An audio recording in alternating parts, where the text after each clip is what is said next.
ajak perbincangan dengan pendeta tersebut, ya kan. Pendeta itu memandang saya sebagai seorang Islam karena saya ketika tugas kadang saya habis sholat Jumat masih dalam pakaian kopiah, ya kan, kayak gitu. Nah, ketika terjadi dialog, ya kan, salah satu dialog yang saya tanyakan ke pendeta adalah, jikalau memang Yesus atau Nabi Isa Al-Masih itu menganggap dirinya Tuhan, ya kan, apakah teman-teman non-muslim bisa menunjukkan nanti di komen, ya kan, ayat mana di Injil, ya kan, ayat mana di Injil yang secara langsung menyatakan Yesus yang berkata, ya, Yesus sendiri yang berkata nih, kalau saya Yesus nih, saya sendiri yang berkata bahwa saya Tuhan, sembahlah saya sebagai Tuhanmu. Bismillahirrahmanirrahim. Ya ayyuhalladzina amanu udkhulu fis-silmi kaffah.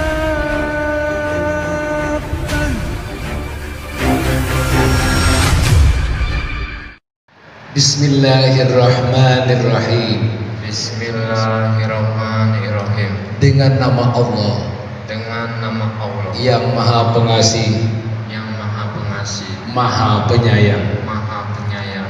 Asyhadu an la Asyhadu an la ilaha illallah. Bismillahirrahmanirrahim.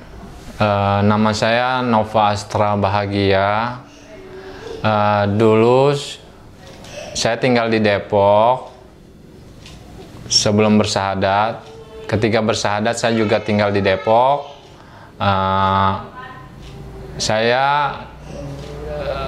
Agama saya sebelumnya yaitu Katolik, Nasrani, Katolik. Itu agama bawaan orang tua. Dari saya orok lahir itu sudah dibaptis Katolik di gereja Jakarta. Jadi dulu saya sempat tinggal di Jakarta bersama kedua orang tua saya, yang mana memang saya dibaptis secara Katolik, sekolah di SD Katolik, sekolah di SMP Katolik, SMK juga Katolik. Nah, sengaja saya tidak sebutkan nama sekolahannya. Nah, ketika saya kerja di awal-awal, saya kerja serabutan. Saya pernah kerja di tempat rumah makan, yaitu kayak restoran Italia itu di daerah Atrium Senen. Lalu setelah itu saya pernah kerja juga serabutan lagi di pabrik Honda Astrea Motor di daerah Sunter sebagai tenaga pembersih kotoran cat. Jadi kalau motor tuh disemprot, dicat, bawahnya ada gorong-gorong, nah kotoran cat itu jatuh ke bawah. Nah itu saya sama beberapa teman tinggal di daerah Kemayoran Jakarta Pusat, nah itu membantu membersihkan limbah cat itu. Nah, lalu beriring waktu, akhirnya saya tinggal di daerah Kebun Jeruk Jakarta Barat, ya. Tinggal di daerah Kebun Jeruk Jakarta Barat itu saya sama orang tua, tetap sama kedua orang tua saya, sama ayah saya, sama ibu saya. Ayah saya Yohanes Sobari, ibu saya D.A. Marminingsi, juga sama kakak saya Lydia Cempaka-Ratih. Nah, itu adalah rumah dinas ayah saya karena dia pegawai negeri, ASN sekarang bilangnya, di Badan Pemeriksa Keuangan. Nah, terbiasalah saya berorganisasi, ya. Jadi kalau di gereja Katolik itu ada istilahnya kaum muda mudika. Mudika itu ada pria, ada wanita yang emang beranjak remaja ke dewasa, ya kan. Kalau di Islam mungkin kayak remaja masjid sama. Jadi kegiatan kita sebagai mudika, kaula muda Katolik itu banyak musik, bikin kegiatan sosial, kerja bakti sosial, emang dididik untuk berorganisasi di dalam gereja. Dan alhamdulillah kegiatan itu sangat bermanfaat bagi saya dan bagi keluarga saya kelak, bermanfaat. Nah, di situ juga ada namanya pendalaman iman. Nah, kalau di Islam namanya pengajian. Nah, pendalaman iman ini kita membahas, mengupas Alkitab, ya. Alkitab sendiri ada perjanjian lama, ada perjanjian baru. Nah, dalam mengupas pendalaman iman ini bisa di gereja karena ada aula, ada tempatnya, atau kita keliling. Nanti di rumah si A, di rumah si B, di rumah C keliling. Nah, saya saat itu sebenarnya getol sekali dengan Alkitab, sangat getol. Meskipun saya flashback ke belakang ya, waktu saya kecil di Jakarta itu, di Jakarta Pusat di Kemayoran, memang saya sempat tinggal bersama nenek saya. Saya dari orang Jawa, Jawanya Jogja. Jadi saya manggil kakek itu Mbah Kakung, manggil nenek saya Mbah Putri, ya. Nah, Mbah Kakung, Mbah Putri saya ini memang seorang hajah, ya. Dia sudah naik haji alhamdulillah di tahun 97, mendekati waktu itu kerusuhan 98, kerusuhannya Kang Asep ya? Iya, kerusuhan. Nah, saya sangat disayang sebagai cucunya, tapi saat itu saya masih Katolik. Karena Katolik itu menurut saya pribadi, pendapat saya pribadi, itu agama bawaan orang tua saya yang dua-duanya emang Katolik. Nah, setelah saya mengetahui kesini, saya sedih sebenarnya. Ibu saya tadinya Islam. Ibu saya D.A. Marminingsi itu tadinya Islam. Memang Mbah Putri saya, Mbah Kakung saya menyekolahkan ibu saya di sekolah Katolik. Sekolah Katolik di daerah Senen, Jakarta Pusat, saya tidak sebut namanya. Nah, itu sekolah Katolik emang disiplin, ya kan? Disiplin banget. Beda sama sekolah pada umumnya memang. Makanya kadang sedihnya ketika seorang Islam mengejar kedisiplinan sekolah, dia tidak tahu bahayanya akan ada akidah yang terkikis, ya. Akan ada akidah yang terkikis. Yaitu mungkin di sekolah Katolik itu mau Islam apalagi Katolik itu diajarkan namanya doa Bapa Kami, doa Bapa Kami, dan harus dihafalkan.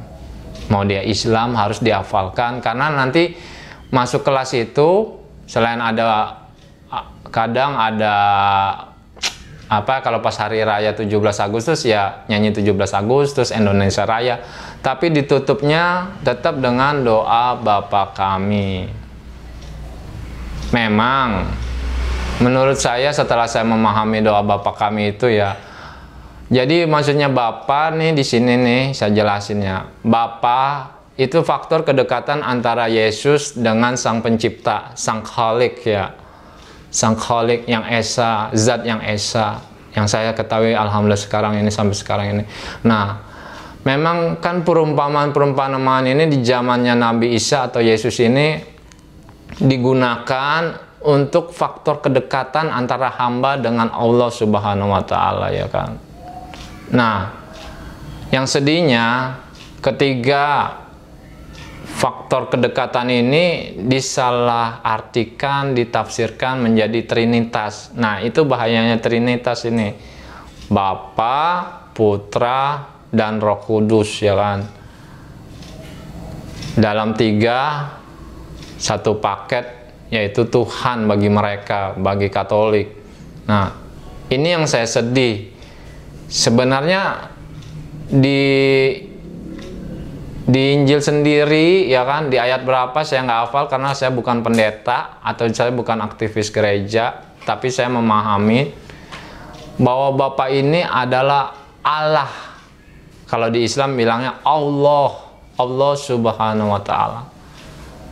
Jadi kalau Yesus atau Nabi Isa saat itu berdoa, ya kan, dia akan berdoa secara khusyuk dan menyebutnya ya Bapa gitu. Ya Bapa, maksudnya ya Allah, ya kan? Karena emang saking tidak ada jarak antara Nabi Isa atau Yesus ini ke Allah Subhanahu wa Ta'ala. Dan itu ditunjukkan di dalam Alkitab sendiri, di Injil sendiri, bahwa Allah Subhanahu wa Ta'ala atau Allah sendiri turun berupa cahaya, mengirimkan malaikatnya, ya kan, sampai Yesus gemetar.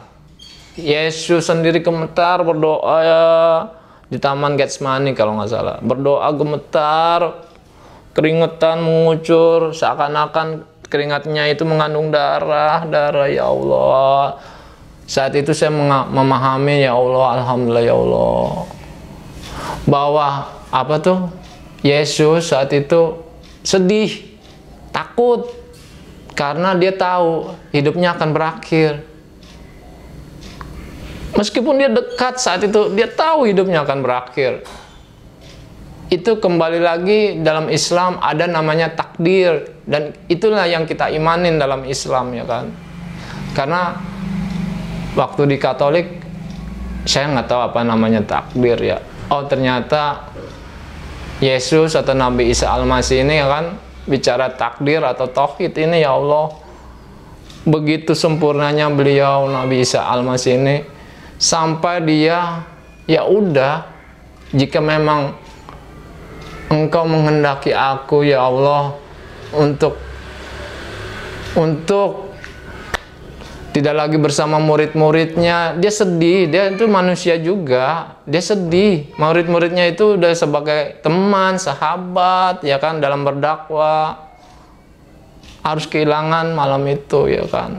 Apalagi di antara para muridnya sendiri ada seorang pengkhianat. Dalam setiap kisah Nabi, pasti Allah Subhanahu wa Ta'ala kasih ujian pada nabinya, kepada utusannya itu. Pasti ada. Dan berbeda-beda. Nah, ini yang ditakutin sama Yesus, sama Nabi Isa Al-Masih, bahwa hidupnya akan berakhir oleh si pengkhianat itu. Nah, pengkhianat itu di Injil, Yudas Iskariot, dan mereka mengakuinya. Nah, si pengkhianat ini di dalam Al-Quran, alhamdulillah atas izin Allah Subhanahu wa Ta'ala, itu mukanya diserupakan dengan Nabi Isa Al-Masih. Sehingga Allah Subhanahu wa Ta'ala angkat derajat Nabi Isa Al-Masih. Kalau di Injil diangkat maksudnya tuh masuk ke surga, tapi di langit keberapa tidak dijelaskan. Mungkin kalau di Al-Quran ada di langit keberapa gitu kan, entah langit ketujuh, dia ada di situ. Dan insya Allah atas izin Allah Subhanahu wa Ta'ala, ya Kang Asep, Nabi Isa Al-Masih itu nanti akan turun lagi ke bumi bersama Imam Al-Mahdi, akan berperang melawan Dajjal. Dan itu sebenarnya juga dijelaskan di dalam Injil, di dalam Alkitab, bahwa Nabi Isa akan turun. Nah, inilah yang salah tafsirnya ketika Nabi Isa dibilang turun ke bumi bagi bangsa Israel, ya kan, bagi bangsa Kristen. Kalau kita Katolik memandangnya nggak terlalu berlebihan, tapi bagi Kristen, dia bangga ketika Tuhannya nih bisa datang lagi ke dunia menyelamatkannya. Tapi bagi kita, setelah saya mengetahui sebagai seorang Muslim, ketika Nabi Isa Al-Masih turun, di saat itu udah telat, kawan. Sahabat ngaji cerdas yang Allah Subhanahu wa Ta'ala kasih, di saat itu udah telat. yuk mari cari tahu tentang Islam itu apa, ya kan. Banyak medianya, bisa lewat internet atau teman-teman punya teman atau sahabat Islam di luar sana, ya kan. Itu lebih baik. Kalau Anda bangga bahwa Nabi Isa Al-Masih atau Yesus itu akan turun di saat waktunya nanti, itu telat bagi kalian jika kalian masih hidup atau cucu kalian masih hidup. Itu telat. Di saat itu Nabi Isa atau Yesus itu berperang. Artinya berperang, dia fokusnya melawan Dajjal beserta pasukannya, mematahkan salib-salib, ya kan, meluruskan yang bengkok, berada di belakangnya Imam Al-Mahdi itu untuk sholat berjamaah di Masjid Al-Aqsa, insya Allah, ya kan. Karena selama ini Masjid Al-Aqsa itulah masjid yang ditindas oleh bangsa Israel sampai detik ini. Mungkin itu udah rencana Allah Subhanahu wa Ta'ala yang kita tidak tahu, karena mungkin bagi manusia biasa aja atau hina, tapi di mata Allah Masjid Al-Aqsa itu luar biasa, ada maksudnya pasti, insya Allah. Nah, balik lagi ke masa lalu saya, ya. Jadi ketika akhirnya saya menikah dengan wanita dari Surabaya. Nah, nikahnya itu saya udah di Depok, ya, di Depok di sebuah perumahan dekat Jembatan Panus. Nah, saya menikah, ya kan. Nah, saya menikah, alhamdulillah saya dapat restu dari kedua orang tua dan dari kedua orang tua istri saya. Nah, sebenarnya saya tuh mengenal Islam udah awal tadi yang dari cerita saya waktu saya di Kemayoran Jakarta Pusat bersama Mbak Kakung dan Mbak Putri. Jadi uniknya nih ya, uniknya teman-teman ya, SD itu saya sering dengar pengajian, Mbak Putri ngadain pengajian, saya ada karena saya cucu kesayangannya. Jadi Al-Fatihah itu udah masuk kanan, ada di hati, nggak keluar ke kiri, nggak. Masuk kanan, ada di hati, ada di otak, dicerna. Meskipun masih kecil saya mencoba, apa ini Al-Fatihah? Karena saya udah ada doa Bapak kami saat itu, ya kan. Tapi saya hafal beneran. Bukan saya bersumpah, saya hafal meskipun tidak sempurna dan tidak hafal secara penuh. Al-Fatihah saya hafal. Terus dilanjutin lagi ketika berpuasa, saya ikut-ikutan puasa. Lucu, senang, bahagia, bisa bersama teman-teman muslim, sahabat ngaji cerdas.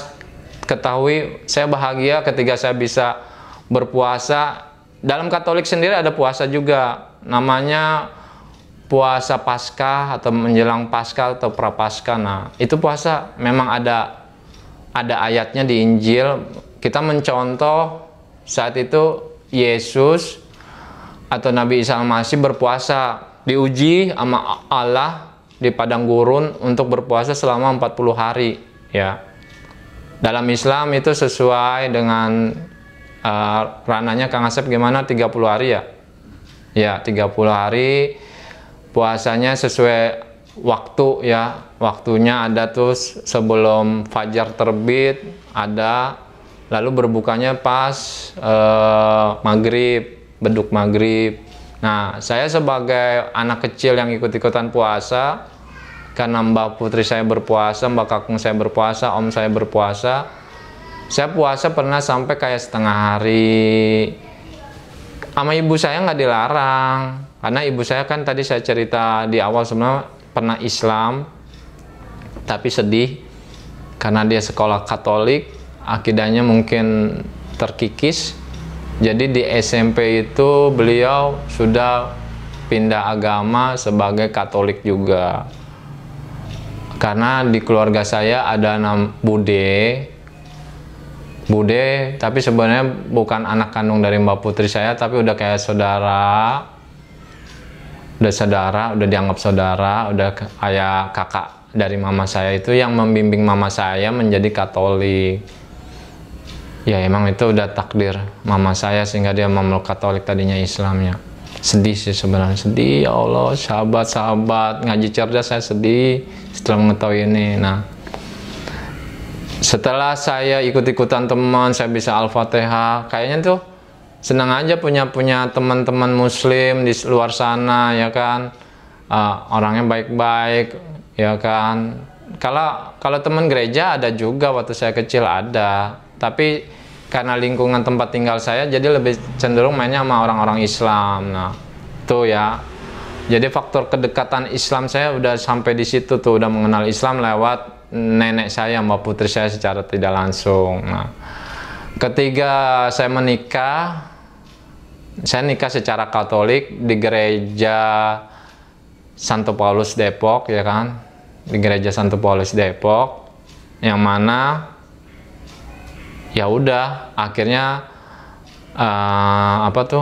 keturunan saya dapat keturunan juga, anak putri itu juga Katolik, ya kan.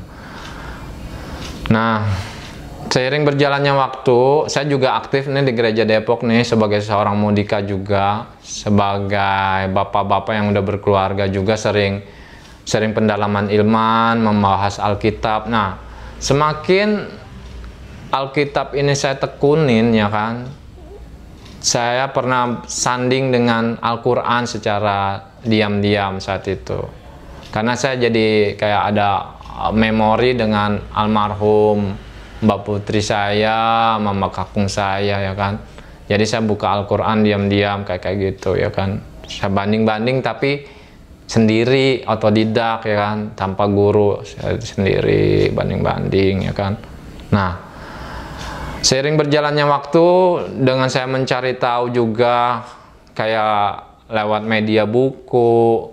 Nah, saya juga kerja kan ya. Saya kerja di Gramedia. Nah, sebelumnya nih kerja di Gramedia Citraland ini saya belum beristri ya. Nah, tapi saya udah punya teman-teman muslim lagi lingkungan saya Islam, mereka berpuasa. Saya senang membantu mereka berjaga ketika mereka batalin puasanya, ya kan. Saya bahagia bisa menolong mereka kayak gitu, ya kan. Terus ketika ada bukber, buka puasa bersama, saya senang banget. Begini kekeluargaan seorang muslim dan muslimah luar biasa. Saya suka bukber bareng anak-anak Gramedia Citraland waktu itu ya.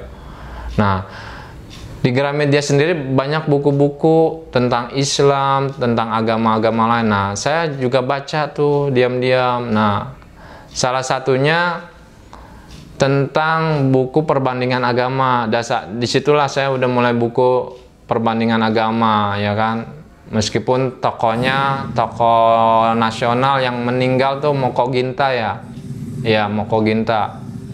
Saya baca buku beliau, tapi saya belum ketemu beliau. Ingat ya sahabat-sahabat cerdas, ngaji cerdas ya. Saya baca di Gramedia tapi saya belum ketemu beliau. Nah, oh ini gini-gini ada ayat, ini yang salah. Nah, ketika berdoa, entah di Kristen, entah di Katolik ya, itu selalu kita memang doanya melalui perantara. Nah, melalui perantara. Misalnya saya contohkan. Ya Allah, saya berdoa besok punya motor dong gitu. Saya minta motor, ya Allah, saya haturkan doa ini melalui perantara Yesus Kristus, Tuhan dan Juru Selamat kami. Tuhan dan Juru Selamat. Itu yang selalu didoktrin dari gereja, lewat pastor, ya kan, lewat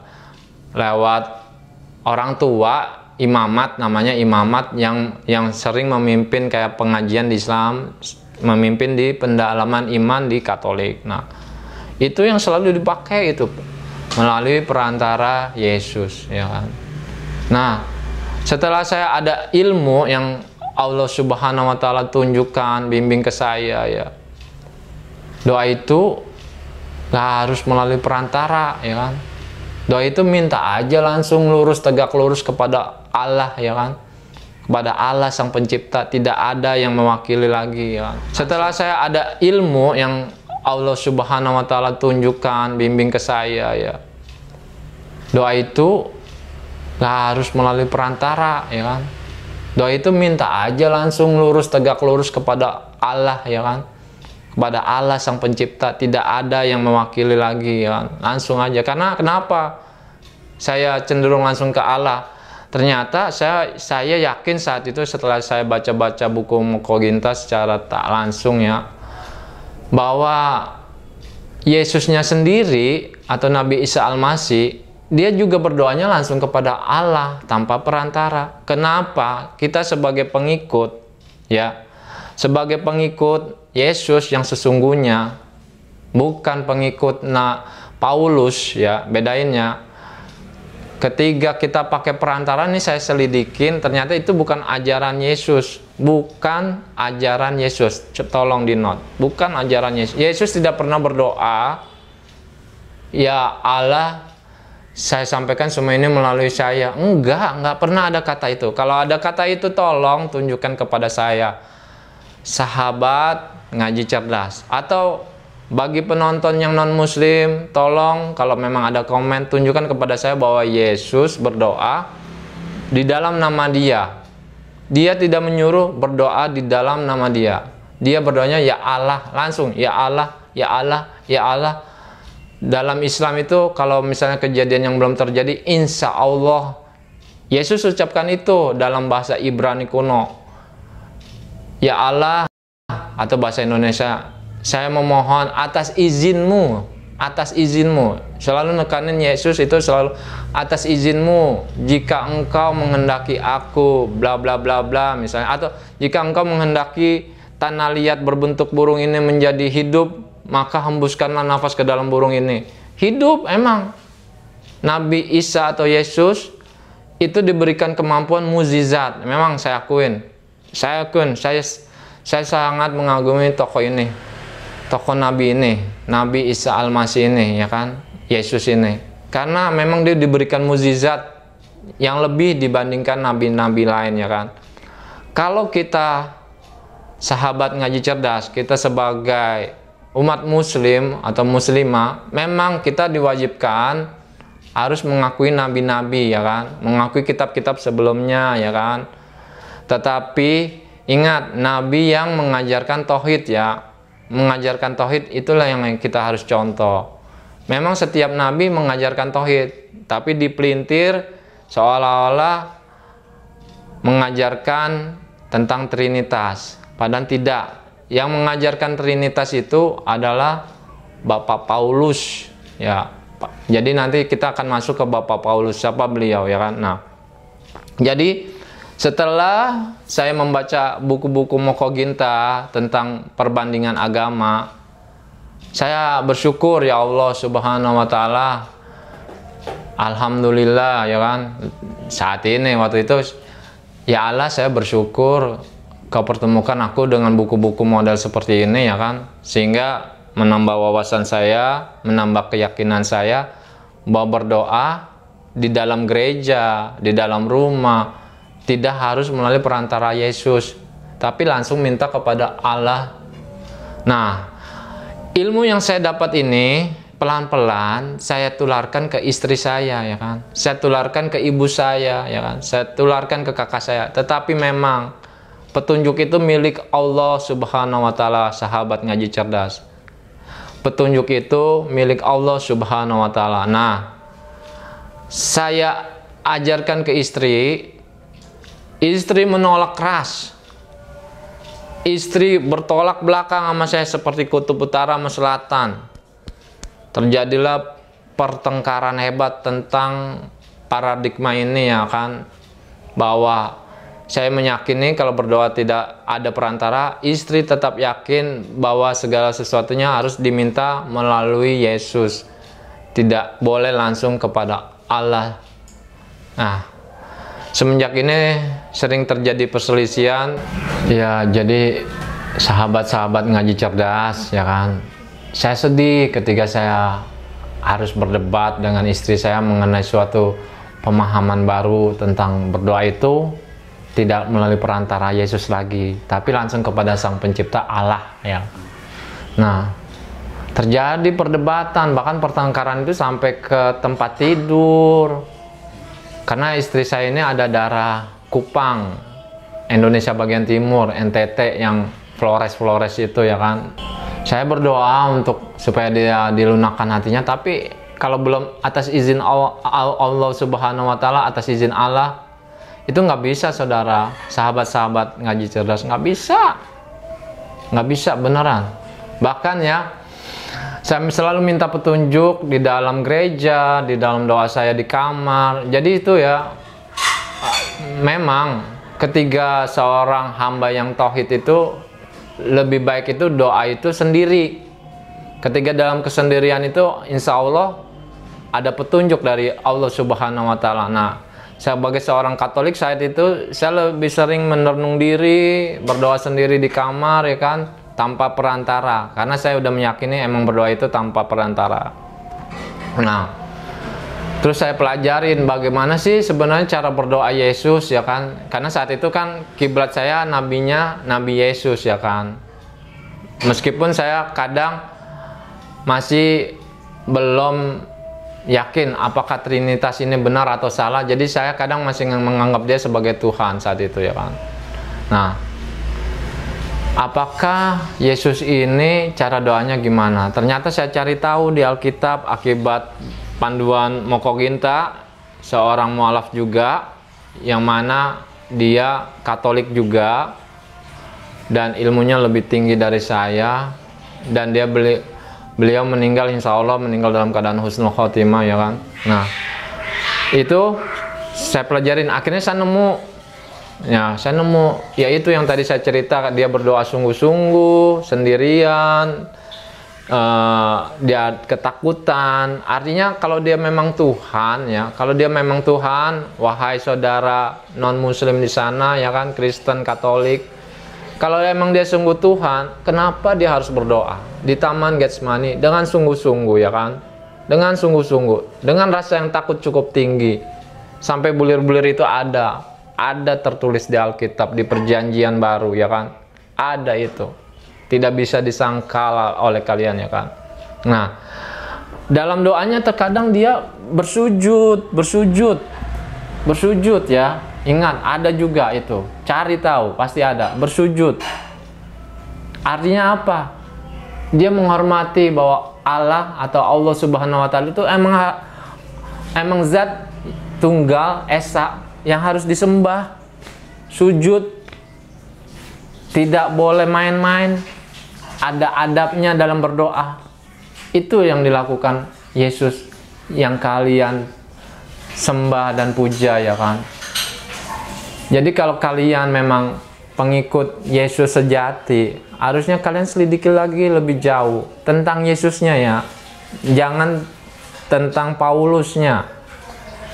Kenapa kalian malah mengikuti Paulus, bukan mengikuti Yesus? Itu yang saya lakukan dulu. Setelah saya tahu cara berdoa Yesus, alhamdulillah, saya lebih mencari tahu lagi kenapa ada pohon Natal, kenapa ada Christmas tree, kenapa ada tanggal 25 Desember. Saya selalu menuntut petunjuk, kenapa seorang Nasrani merayakan 25 Desember ini. Kalau dalam Islam dalilnya apa ya kan? Kalau dalam non-muslim mungkin kenapa sejarahnya seperti ini. Nah, itu yang saya cari tahu, sahabat ngaji cerdas ya kan.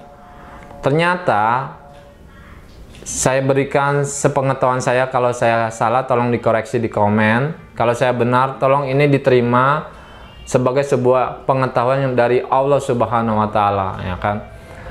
Nah, saya cari tahu ternyata 25 Desember itu adalah suatu budaya. Ingat ya, suatu budaya bukan agama. Kalau agama itu kan turunnya dari Allah, dari Allah Subhanahu wa Ta'ala ya, melalui nabi dan utusannya. Beda di zaman-zamannya ya kan. Nah, itu suatu budaya ketika kekaisaran Romawi, dia sifatnya penjajahan kolonialisme ya, menjajah suatu bangsa atau negara atau daerah ya. Kalau nggak salah daerahnya Yunani yang dijajahnya ya kan. Nah, Yunani bawa budaya, dia menyembah dewa matahari. Ingat, dia menyembah dewa matahari sebagai junjungannya ya. Tapi karena saat itu kekaisaran Romawi sudah memeluk agama Kristen yang diciptakan juga oleh Bapak Paulus ya kan, beserta teman-temannya ya kan. Maka bagaimana cara mengubah budaya ini, menyembah dewa matahari ini menjadi sebuah tradisi baru yang bisa diterima mereka gitu loh. Akhirnya apa? Diperingatilah sebagai hari kelahiran Yesus atau Nabi Isa Al-Masih. Padahal saudara-saudara, sahabat-sahabat ngaji cerdas yang dikasihi Allah Subhanahu wa taala, bahwa 25 Desember ini ya tidak ada kamusnya bahwa Yesus kelahirannya kita tahu secara pasti. Secara pasti tanggalnya, bulannya, tahunnya. Paling cuma tahu di 0 Kabisat, 0 Masehi atau Kabisat saya lupa. Sekedar itu doang, tidak tahu lebih dan tidak boleh dikarang-karang ya kan. Tidak tahu lebih, tidak tahu dikarang-karang. Nah, sehingga akhirnya terciptalah kelahiran Yesus 25 Desember. Kan anehnya lagi, anehnya. Kalau memang kelahiran Yesus itu 25 Desember ya kan, anehnya lagi. Kenapa di Kristen, di luar Katolik ya, ada memperingatinya di luar tanggal 25 Desember. Entah di bulan Januari, entah di tanggal 28 Desember. Coba sahabat-sahabat ngaji cerdas dan non-muslim, coba berpikir secara jernih dan logika ya. Kenapa ada perbedaan tanggal lagi? Kenapa nggak kompak aja di 25 Desember? Ya kan? Kenapa kalian menentukan lagi tanggal-tanggal lainnya?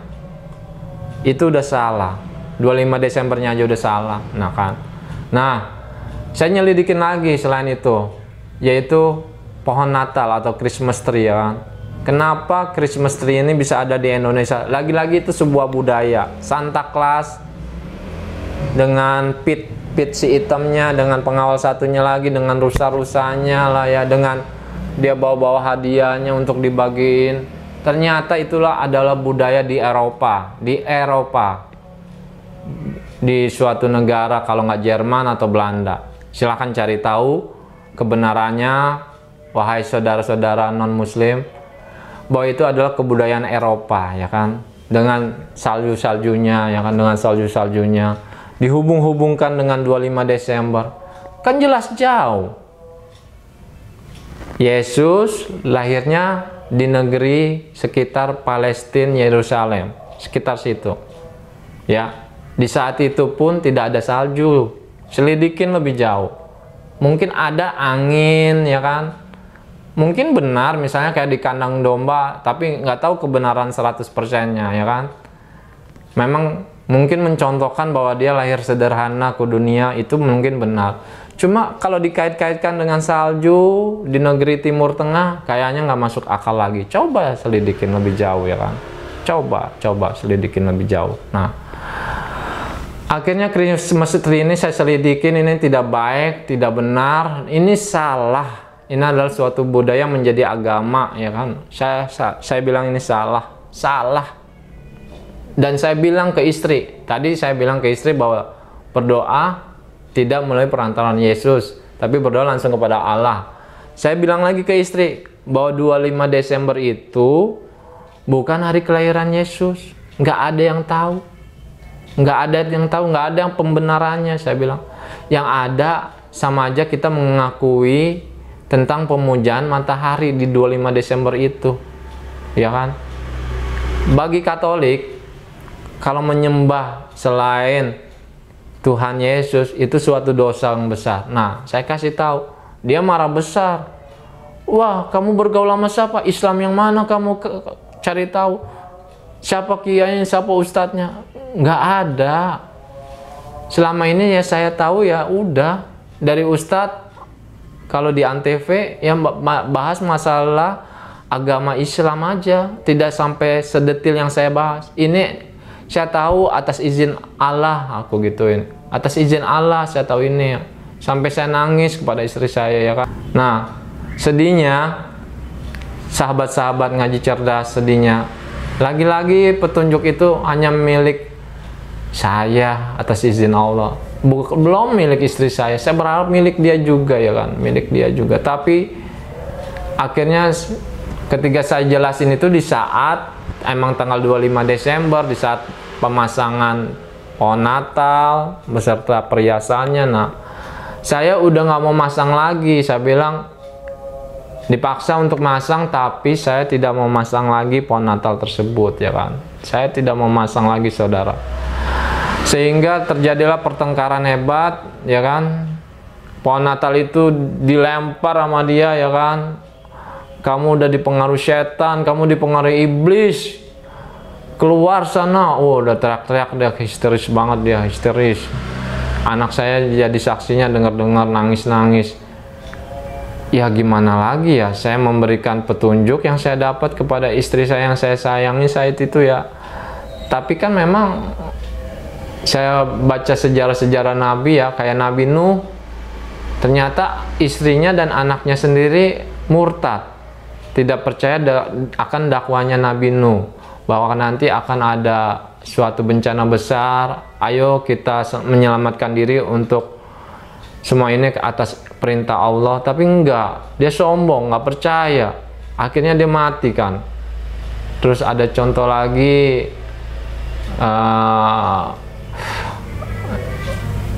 ya Firaun lah, Firaun ya kan, Firaun dengan keyakinannya dia sebagai Tuhan ya kan, sedangkan istrinya tauhid, percaya akan adanya Allah ya kan, sehingga dia penuh kasih membesarkan Nabi Musa ya kan, alaihi salam ya kan. Nah, sama itu yang udah saya lakukan ke istri saya, meyakinkan dia. Akhirnya saya dipertemukan sama ibu saya ya kan. Tuh Nova tuh, ibu tuh udah aneh tuh ya kan, udah macem-macem tuh, udah pengaruhnya dari siapa tuh Bu? Ya saya jelasin ke ibu saya baik-baik, karena dia orang tua saya ya. Enggak, saya dapat ini semua karena izin Allah, memang benar kok, bisa dicari tahu di internet atau mungkin ada bukunya bahwa ini salah, tolong jangan diterusin. Nah, akhirnya memang terjadi pertengkaran hebat. Istri saya minta balik ke orang tuanya di Surabaya ya kan. Sedih, hati saya sedih. Ketika saya dapat suatu pemahaman tauhid ya, saat itu tauhid ya. Tauhid artinya semua itu kepada Allah. Tidak ada budaya-budaya seperti itu ya kan, yang tadi saya ceritakan. Saya harus kehilangan istri saya. Dia marah besar. Dia lempar baju-bajunya saya keluar ya kan. Dan dia mengepak koper ya kan. Dia berangkat ke Surabaya bersama anak saya. Saya ditinggal. Hampa hidup saya, benar hampa, sedih, hampa ya Allah. Ketika kau berikan sebuah kebenaran ya Allah, kenapa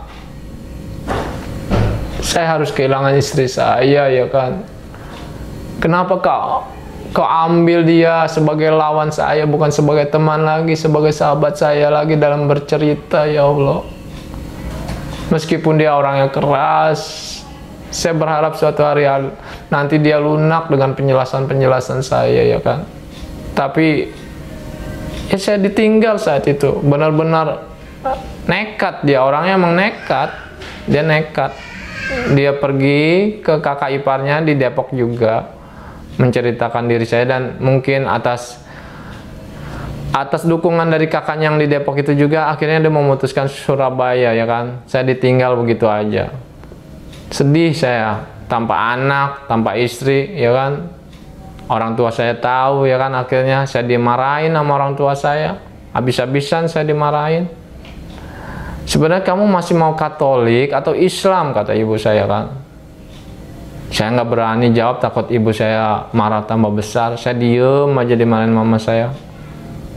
Diem, sedih, karena saya udah kehilangan dua wanita yang saya sayangin ya kan. Sedih ya Allah saat itu. Andai kata ya Allah, saat itu istri saya bisa menerima penjelasan saya ya kan, mungkin saya tidak akan berpisah secara catatan sipil di Pengadilan Negeri Depok ya kan. Nanti endingnya saya juga akhirnya bercerai sama istri saya yang Katolik itu ya kan. Nah, saya susul dia ke Surabaya atas saran dari orang tua saya susul ya kan. Tapi orang tua saya nggak tahu. Saya tetap dengan keyakinan tauhid saya bahwa berdoa itu kepada Allah, bahwa tidak ada namanya 25 Desember. Saya sudah tidak merayakan lagi 25 Desember waktu saya belum bersyahadat. Bahwa tidak ada namanya Santa Claus dalam hidup saya, ya kan. Saya pergi ke Surabaya, saya susul, saya diterima, tapi tetap ditanya sama orang tuanya dia, saya dengar kamu cerita seperti ini dari anak saya. Kalau kamu memang masih mau menikah dengan anak saya, ya kan, kata bapak mertua, kamu tinggalkan itu Islam, ya kan. Saya bilang tidak bisa, Pak. Saya sendiri belum bersyahadat, tapi saya tidak meyakini kalau berdoa itu begini. Nah, akhirnya apa, saudara-saudara? Lagi-lagi istri saya bersikeras, dia tidak akan mau balik ke Depok kalau saya tidak membuang keyakinan saya itu, ya kan. Saya nggak bisa, sahabat ngaji cerdas, saya tidak bisa meninggalkan apa yang saya telah dapat, yang Allah berikan barusan, ya kan. Bahwa berdoa itu yang baik itu seperti ini, tidak ada budaya Eropa, tidak ada budaya 25 Desember, ya kan. Tidak bisa, saya tidak bisa. Nah, akhirnya saya tengkar hebat lagi di Surabaya. Saya tengkar hebat dengan kakaknya, ya kan. Nova, kamu ini telah bikin sedih adik saya. Wah, saya tengkar hebat di depan anak saya, di depan ponakan saya, ya kan. Dia ngancem saya pakai golok, ya kan. Ngancem pakai golok, bayangin, ya kan. Mulai detik ini, ketika kamu menekuni keyakinanmu yang baru itu, tidak boleh melihat istrimu lagi sama anakmu lagi. Saya diancam seperti itu. Saya bimbang, saya sedih, saya bingung. Hampa hidup saya, benar hampa. Tapi saya orangnya keras dalam arti kalau saya yakin itu benar, saya nggak akan tinggalkan. Meskipun itu nyawa taruhan saya karena saya diancam pakai golok misalnya.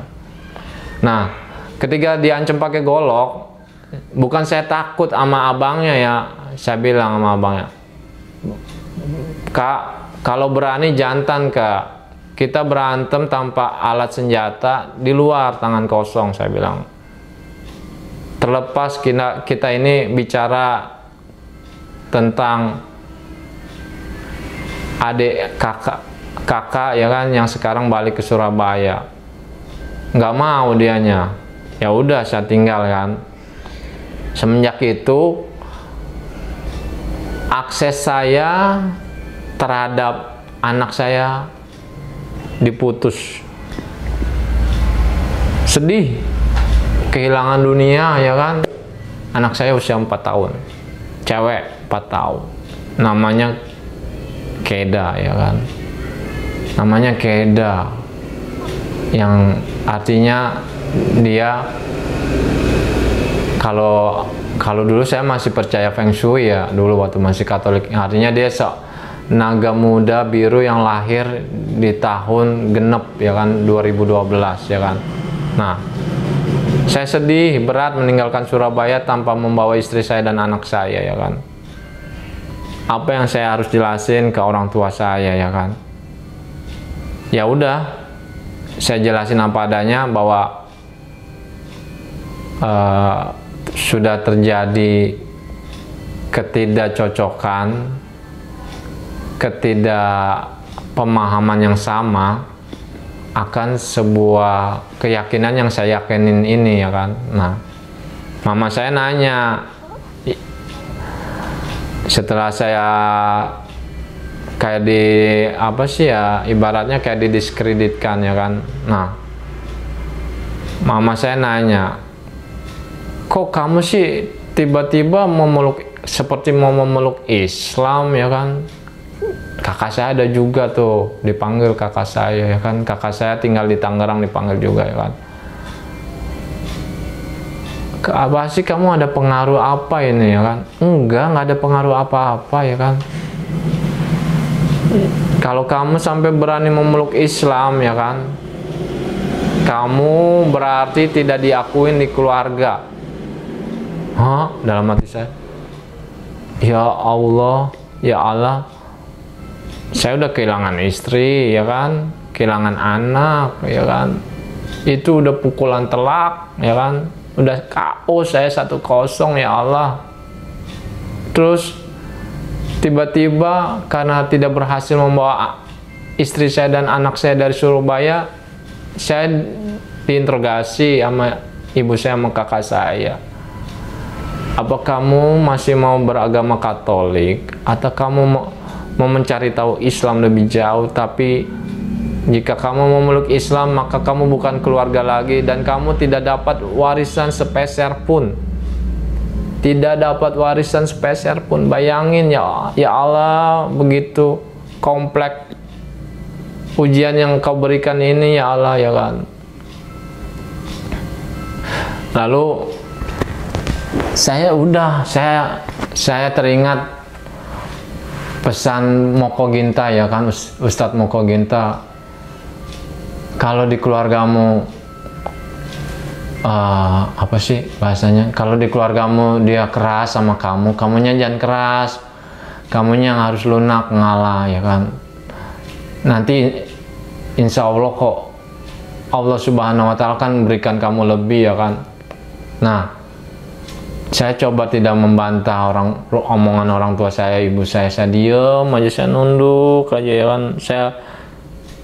Saya benar tapi saya bersalah gitu ya kan. Saya benar tapi bersalah, dalam arti Katolik adalah agama yang saya telah jalanin selama 32 tahun ya kan. Bayangin 32 tahun. Tiba-tiba ada pemahaman atau keyakinan baru, meskipun saya sendiri mengenal Islam udah dari kecil, di lingkungan nenek saya tinggal, mbak putri saya tinggal, di lingkungan kerja saya di Gramedia, di lingkungan kerja saya di Antv ya kan. Tapi kan tiba-tiba kehilangan sesuatu yang saya yakinin selama 32 tahun ya kan. Terus saya ditinggal istri, ditinggal anak, saya tidak diakuin di keluarga. Saya mau tinggal di mana ya kan? Udah, saya benar tapi saya ngaku salah, saya diem aja. Mau omongan apapun ya kan, cacian maki, dikatain bodoh, bego, teroris, Islam itu teroris, itu ada berita TV yang begini, Islam itu tidak baik. Saya diem, 1000 bahasa saya diem. Ya Allah, beri aku kekuatan untuk menerima semua ini, meskipun ini adalah sebuah pembenaran darimu ya Allah ya kan. Saya diem, udah saya diem, intinya saya diem. Udah, setelah mereka meledak, akhirnya mereka melunak juga ya kan. Ya udah, sekarang mau apa? Aku ditanya kan. Ya saya tetap menjalani hidup ini, tapi saya meninggalkan, kalau ke gereja itu saya nggak lagi menyebut perantara lagi Tuhan Yesus. Saya tidak lagi akan mau merayakan perayaan Natal. Saya tidak akan lagi mau merayakan Hari Raya Yesus lagi. Alhamdulillah itu bisa diterima sama keluarga saya. Aduh, itu aja udah senang luar biasa. Ya Allah, puji syukur saya masih diakuin ya kan, meskipun saya kehilangan istri saya sama anak saya di Surabaya ya kan, komunikasi aja susah banget. Nah, akhirnya saya bertekad untuk ke Surabaya lagi ya kan ya, ke Surabaya yang kedua kali. Siapa tahu dia mau gitu ya kan, siapa tahu istri saya mau membawa anak saya balik lagi ke Jakarta, ke Depok ya kan. Saya ke sana ya kan, saya ke sana. Nah, ketemu tapi susah banget untuk dipertemukan ya kan, sampai akhirnya saya nemuin RT setempat. sampai kayak gitu beneran. Saya nemuin artis setempat, saya curhat ya kan, saya dapat keyakinan baru Pak RT begini-begini ya kan, tapi saya belum bersahadat, tapi saya bisa Al-Fatihah secara diam-diam ya kan, saya belum bersahadat ya kan. Nah, Pak RT bantu saya dong supaya saya bisa ketemu istri saya ya kan, ketemu anak saya. Oh gitu, tenang. Lagi-lagi Allah Subhanahu wa Ta'ala itu maha baik dan maha pengasih ya. Dimudahkan, akhirnya saya bisa ketemu anak saya dengan jaminan Pak RT. Pak RT bicara sama kedua orang tua istri saya, karena ada yang pasang badan, yaitu Pak RT setempat, sama ojol baik, ojol baik orang Surabaya asli, dia juga jadi saksi saat itu ya kan. Salut untuk Bapak ojol itu ya kan. Saya kenal di Facebook. Tenang Mas, kalau Mas yakin dengan Islam saya bantu. Oh iya Pak, makasih. Nah, dibantu mereka berdua, akhirnya saya bisa ketemu anak saya senang. Saya ajak jalan dengan syarat dari istri saya, harus ada dia. Ya Allah, harus dikawal sama dia ya. Dikawal nggak apa-apa dah, dikawal lah daripada nggak sama sekali kan. Ya udah dikawal keliling ya kan, Surabaya ke mall, beliin baju, makan di tempat makan yang dia suka, beliin es krim kesukaan dia ya kan. Senang aja lihat dia bahagia kan. Meskipun sedih ketika saya ada pemain baru, istri saya nggak mau menerima pemain baru itu ya kan, sedih. Pemirsa, sahabat ngaji cerdas, mungkin saya berusaha menangis di sini tapi air mata nggak bisa keluar karena peristiwa ini udah cukup lama ya kan. Saya hanya bisa bercerita yang berdasarkan faktanya ya kan. Nah, akhirnya udah tuh saya puas, saya bisa bertemu anak, terutama anak saat itu, karena saya berpikiran ini sama istri udah beda pemahaman. Kalau anak kan masih polos, dia nggak tahu apa-apa ya, jadi fun-fun aja hati saya bisa ketemu anak saya ya kan. Udah saya pulang, lagi-lagi ditanya sama ibu saya, sama orang tua saya, gimana di Surabaya? Alhamdulillah bisa ketemu sama anak, alhamdulillah. Itulah pengalaman kedua saya. Nah, pengalaman ketiganya, terakhirnya adalah sekali lagi saya bertanya sama ustadz terdekat ya kan. Saya cari tahu nih tentang Islam dengan ustadz-ustadz terdekat ya kan. Akhirnya saya bertanya, Pak Ustadz, kalau dalam Islam nih, kalau saya bersahadat, terus istri saya untuk diyakinin agak susah, terus kalau jalanin hidup dalam satu rumah beda agama itu baiknya gimana menurut Ustadz? Nah, beberapa Ustadz yang saya temuin memberi pandangan ya kan, alhamdulillah pandangan yang baik dan lurus. Tidak bisa seperti itu. Kamu Islam, dia Katolik, di dalam rumahmu pastinya dia nuntut ada ini ya, ada agama-agamanya dia. Nah, itu nggak bagus. Bahkan sholatmu yang benar menurutmu berdasarkan guru-gurumu nanti ya kan, itu tertolak karena ada patung salib, ada gambar-gambar yang masih agama-agamamu yang sebelumnya. Jadi gimana baiknya? Ya kamu berusaha maksimal untuk meyakinkan dia akan Islam. Kalau nggak bisa, kamu harus meninggalkannya. Saya ditinggalkan, saya harus memberi keputusan meninggalkan istri saya ya kan. Berat, mengambil pilihan ini sangat berat sahabat-sahabat ngaji cerdas dan non muslim. Berat banget, karena ini adalah orang yang saya kasihi, saya cintai dengan sepenuh hati, meskipun dia orangnya keras kepala. Tiba-tiba saya harus mengambil sikap, ini adalah hal yang salah ya kan. Saya harus tinggalkan dia. saya merenung. Kalau dalam Islam mungkin istiqoroh ya, sholat istiqoroh, sholat tahajud. Saat itu belum bersyahadat, jadi mungkin doa kayak gini ya, saya doa, ya Allah, jika memang saya harus memeluk agama Islam, maka mudahkanlah, maka lancarkanlah, hilangkanlah hambatan itu, terutama kepada ibu saya sendiri, kepada kakak saya sendiri, yang memang saya sudah mengenal beliau dan mereka juga mengenal saya dengan baik. Mudahkanlah, melancarkan. Saya selalu mohon itu dalam setiap malam. Kalau dalam Islam tahajud ya, saya lakukan itu 9 hari berturut-turut dengan merinding, godaannya merinding, males bangun, merinding, males bangun ya kan, cuaca hujan, tapi saya paksa untuk berdoa ya kan.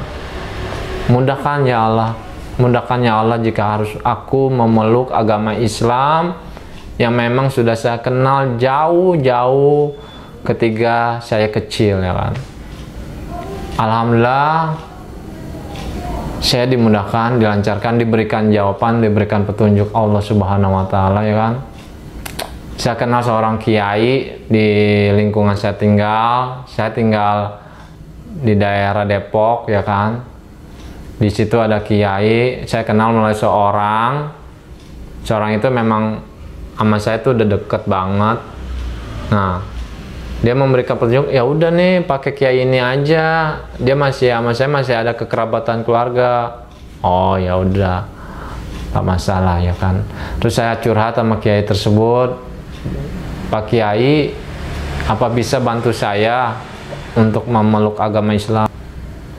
Kamu yakin? Ditanya sama kiai. Yakin. Insya Allah, saya udah bisa mengucapkan kata insya Allah karena emang udah terdengar familiar dan biasa ya kan. Insya Allah Pak Kiai, bagaimana dengan keluargamu? Apakah keluargamu keberatan? Iya, awalnya keberatan, tapi alhamdulillah saya juga bisa mengucap kata alhamdulillah. Mereka saat ini, terutama ibu saya sama kakak saya, tidak keberatan. Oke.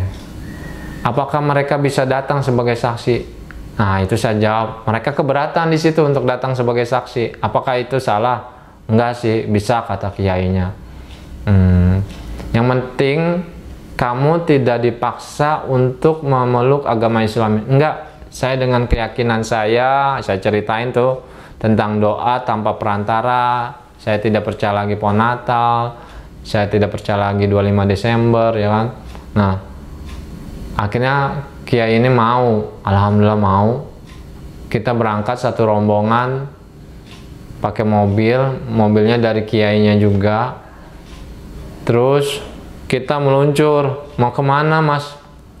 Oh ya kiai, saya pengen banget di masjid, jangan di KUA. Kan tadinya dia nyaranin ya ke KUA ya kan. Nah, emang saya cari tahu di situ KUA, tapi kayaknya hati ini diarahkan oleh Sang Pencipta Allah Subhanahu wa taala untuk ke masjid. Nah, saya pilih masjidnya, Masjid Wali Kota Depok ya kan, di Margonda itu besar masjidnya. Ya udah kita menuju ke sana. Kan selalu minta dimudahkan dan dilancarkan. Nah, sana sampai di sana ternyata ada acara. Ada acaranya yaitu memang kan tahu mendekati bulan Ramadan atau pas bulan Ramadan ya, antara dua itu ya, mendekati bulan Ramadan atau pas bulan Ramadan, saya lupa ingatnya saya adalah tahunnya 2016 ya kan. Nah, ada acara anak-anak muda SMA penuh, lantai bawah penuh, lantai atasnya penuh ya kan, balkonnya penuh. Nah, terus saya temuin panitianya ya kan. Panitianya saya curhat bahwa saya mau bersyahadat. Saya izin waktu dong, bisa kan? Karena nih Bapak Kiai mungkin ada keperluan lain yang lebih penting juga. Oh iya Pak, bisa Pak. Acara sebetulnya juga belum terlalu dimulai. Oh, alhamdulillah ya. Lagi-lagi Allah Subhanahu wa taala mudahkan. Nah, karena saya kerja di sebuah stasiun Antv saat itu, saya berharap ada saksi juga dari teman-teman saya di Antv yang lagi kerja atau lagi libur, tinggal di Jakarta. Tapi kayaknya dalam hati, mungkin nggak ya mereka datang nggak ya? Ternyata mereka datang, alhamdulillah ya Allah, datang beberapa perwakilan, ada kali sekitar 4 atau 5 orang. Mereka udah nyampe duluan, duduk manis, ya Allah, mudah banget ya Allah, alhamdulillah. Nah, diizinin, akhirnya bersaksilah saya bersahadat, dibantu, dibimbing oleh Pak Kiai tersebut. Maaf, saya tidak tahu nama kiainya, tapi dia adalah kiai yang mensahadatkan saya. Nah, saya gemetar, saya menangis di peristiwa itu. Nanti akan dibagikan foto atau videonya, insya Allah. Saya menangis, sedih, seperti apa ya? Pas icap kabul itu, pas bersahadat itu bersama kiai, tangan di atas itu ya kan. Asyhadu alla ilaha illallah wa asyhadu anna Muhammadar Rasulullah. Saya bersaksi tiada Tuhan selain Allah, dan saya bersaksi bahwa Nabi Muhammad sallallahu alaihi wasallam adalah utusan dan Nabi Allah Subhanahu wa taala. Merinding ya Allah, merinding, benar-benar merinding. Seperti kosong. Otak ini kosong.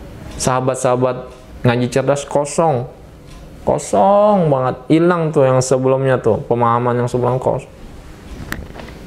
Hilang, kosong. Tapi plong. Iya, plong. Dada ini plong. Disaksikan adik-adik yang juga saya lihat nangis, juga sedih. Sahabat-sahabat saya yang dari Antv sedih, bahagia, terus mengucapkan selamat, ya kan. Ya Allah, aku bahagia di saat aku bersahadat ini. Ternyata aku memang kehilangan sebagian hidupku, yaitu aku kehilangan istriku, aku kehilangan anakku, ya kan. Tapi aku yakin bahwa Engkau akan berikan lebih baik lagi suatu hari nanti. Aku yakin dengan keimananku yang saat ini, ya Allah.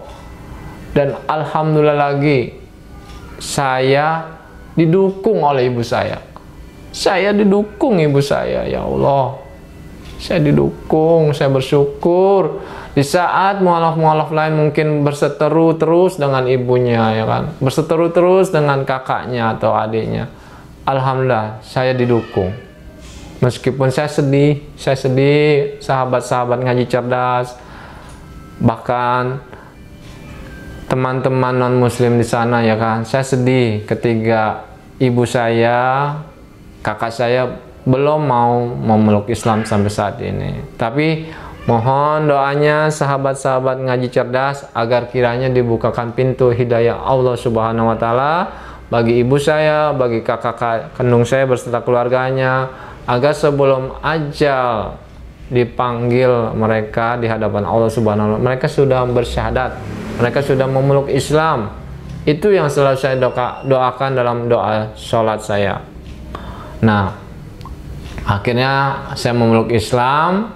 Saya bersyukur, alhamdulillah, akhirnya saya punya pandangan keimanan yang baru, yaitu Islam.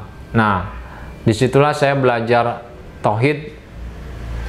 Saya lagi-lagi doa saya selalu gitu, ya Allah Subhanahu wa taala, saya tahu Islam itu banyak banget, terutama di Indonesia ini, sehingga saking banyaknya seperti ombak, ya, yang kalau ada berombak itu seperti buih gitu, busa-busa. Jika saya dari golongan-golongan Islam itu sebanyak berapa ya, Sep? 72 atau 82 ya? 73. Atas izinmu ya Allah Subhanahu wa taala, masukkanlah saya dalam golongan-golongan yang disunahkan Nabi Muhammad SAW atas pedomannya, yaitu Al-Quran dan hadis sahih. Selalu mohon itu saya, sahabat-sahabat ngaji cerdas. Saya sebagai Katolik, saya orang Jogja, ya.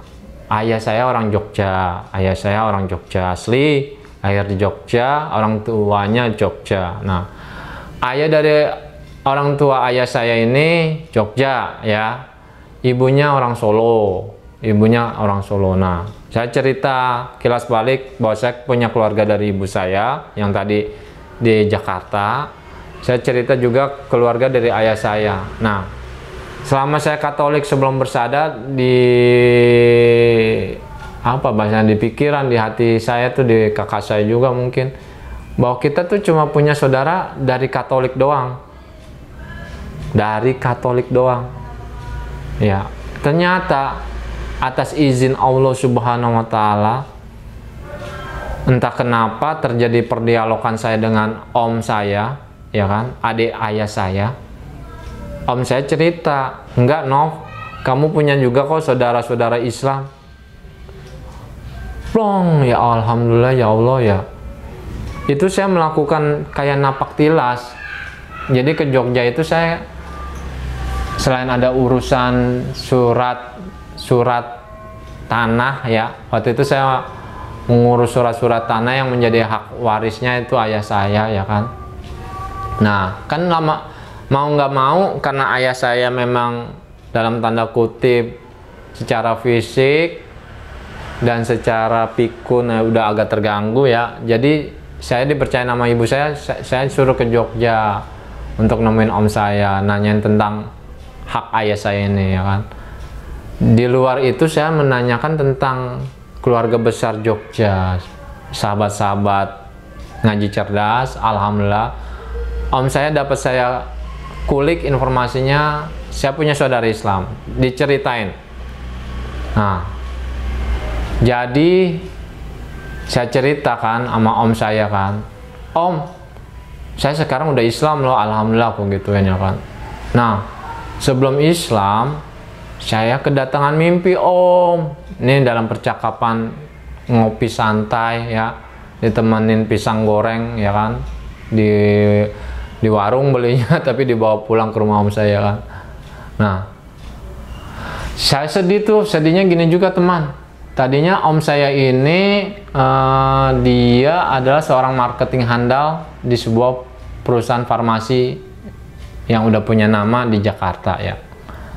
Tiba-tiba kok saya main ke Jogja ya kan, om saya kok ada pisang ya kan, ada pisang ditaruh di luar, pisangnya kayaknya baru dari kebun, terus ada asap-asap dupa gitu ya kan. Lah, maksudnya apa nih si om nih? Begitu bertamu dan ketemu om saya tanya ya kan, om itu ada pisang kenapa om ya kan. Oh itu no, itu pisang bakal yang nunggu-nunggu deket-deket sini gitu. Apa nunggu-nunggu? Nggak ngerti saya, aku gituin.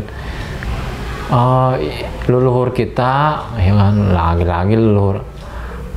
Kalau leluhur kita salah, sahabat-sahabat ngaji cerdas tidak harus diikutin. Yang kita ikuti adalah Nabi Muhammad SAW berdasarkan Al-Quran dan hadis sahih. Nah, kenapa leluhur kita om? Nah, leluhur kita itu dulu adalah orang-orang sakti di zamannya. Oh gitu om. Terus kenapa om? Iya, dia om dapat wangsit. Om harus meneruskan ilmunya mereka. Oh gitu. Saya pura-pura oh gitu aja kawan-kawan ya kan, sahabat ngaji cerdas. Terus kenapa om hubungannya sama pisang ini? Ya ini pisang ini ritual yang harus disajikan untuk mereka. Sebagai apa om? Sebagai makanannya mereka. Oh iya. Dalam hatiku, oh ternyata om saya ini apa udah jadi paranormal atau dukun bahasanya ya. Saya tuh orangnya apa ya, to the point teman-teman, sahabat-sahabat ngaji cerdas ya kan. Om, bukannya dulu om ini seorang marketing handal di sebuah perusahaan farmasi? Iya. Nah, Nova harus ketahui dalam sebuah persaingan bisnis itu kadang orang suka pakai klinik. Apa tuh klinik om? Padahal saya tahu, sahabat ngaji cerdas ya kan, saya tahu klinik itu apa.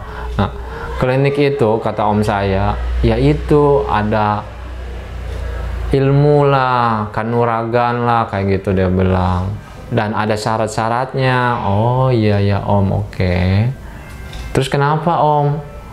Ya om ternyata lebih tertarik menjadi apa om bahasanya? Paranormal. Iya paranormal. Nah om saya nggak mau disebut dukun, dia maunya disebut paranormal atau orang pintar. Oh. Jadi ini kepintaran om di atas rata-rata dong. Saya baca lagi, dia yang ketawa ya kan. Nah, intinya om saya berubah, yang tadinya dia kerja kantoran jadi paranormal. Saya sedih, kenapa dia bisa kayak gitu? Ya udahlah, udah takdirnya dia. Nah, saya cari tahu lagi. Nah om bicara leluhur, nah itu saya masuk di situlah, di leluhur ya kan. Om, saya kedatangan mimpi seperti om kedatangan wangsit. Nah, saya kedatangan mimpi 3 kali berturut-turut om, nggak biasanya kayak gitu ya kan. Siapa yang datang mimpimu? Nggak tahu om. Orangnya pakai sorban putih bersinar terang ya kan, senyum sama saya, kayaknya bahagia ngeliat saya ada suatu perubahan gitu. Saya merasa gitu om. 3 kali setiap tengah malam om datangnya kayak gitu. Oh kayak gitu orangnya. Kayak om saya, iya. Apa dia kiai ya om? Apa dia leluhur kita om? Iya itu leluhur kamu. Kiai om berarti om. Saya menembaknya gitu langsung, kiai om. Iya saya merasa enggak nob. Saya digituin sama om saya, priai. Hah? Bedanya apa om priai sama kiai? Saya jadi debat kecil sama om saya. Priai di zamannya adalah seorang bangsawan ya kan. Agamanya mungkin ya bisa kejawen kata om saya, bisa Hindu, bisa Islam, atau bisa banyak agama. Wah ini koslet dalam hati saya om saya nih. Kok bisa gitu? Tapi saya yakin atas petunjuk Allah Subhanahu wa taala bahwa leluhur saya ini adalah seorang Islam ya kan. Ya udah gini om. Saya jujur om ya, kesini nih lagi napak tilas. Ya udah. Om sempat antar saya ke makam leluhur saya ini. Ya, saya bisa. Oh, ya udah. Antar tuh ya kan. Jadi makamnya sahabat-sahabat ngaji cerdas zaman dulu tuh, orang-orang zaman dulu berupa batu-batu gunung, ginjing kalau orang Jawa bilang ginjing. Nah, kok saya lihat tulisannya kayak tulisan-tulisan Sangsekerta ya, tapi ada istilahnya kiai di situ ya kan, kiai. Saya tambah yakin kalau dia kiai gitu kan. Om gini aja deh om. Saya udah foto nih, saya udah dokumentasiin ya kan. Saya punya saudara Islam nggak sih di sini? Daripada kita debat terus antara priai dan kiai, ya kan? Tapi kalau menurut om priai mungkin leluhur kita itu orang kaya di zamannya, bangsawan di zamannya, tapi dia juga kiai, aku gituin ya. Ya udah, emang kamu punya saudara Islam, alhamdulillah ya Allah dimudahkan ya Allah.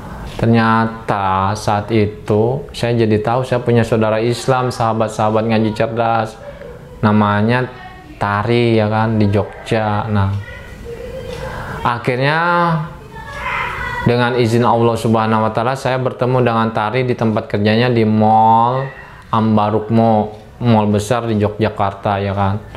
Saya janjian di dekat tempat kerjanya ya kan, di sebuah tempat makan AW ya kan. Nah di situ dijelasin dah sama Tari, alhamdulillah ya Allah saudara Islam saya banyak. Jadi benar atas izin Allah bahwa yang saya ada di dalam mimpi itu kiai leluhur saya. Benar juga om saya nggak salah, dia leluhur saya. Nah kiai ini istrinya 3. Kalau dalam tradisi Jogja istilahnya trah itu turunan jelas sisilanya sampai ke saya, sampai ke Tari juga.